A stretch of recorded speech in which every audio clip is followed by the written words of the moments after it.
Pats ChatGPT sako, kad darbdaviai jam įkelia tavo CV ir paprašo suformuoti darbo pokalbio klausimus. Lygiai taip pat ir įvertinti tavo silpnas ir stipres vietas. Dar neretai klausia, ar patirtis reali, ar perdėtai aprašyta. Na ir šitas geras. Galbūt žinojot, galbūt ne. Tavo CV lygina su kitų kandidatų CV.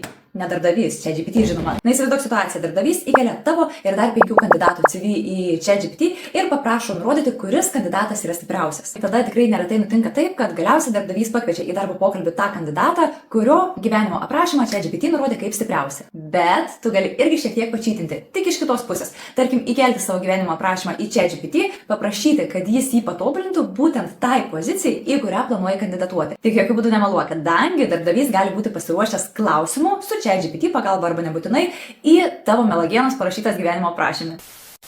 Na kaip pavyzdys, gyvenimo aprašyme rašai sukūriau sistemą, nors iš tiesų tu tiesiog pataisai 3 bagus kažkieno jau sukurtoje veikiančioje sistemoje.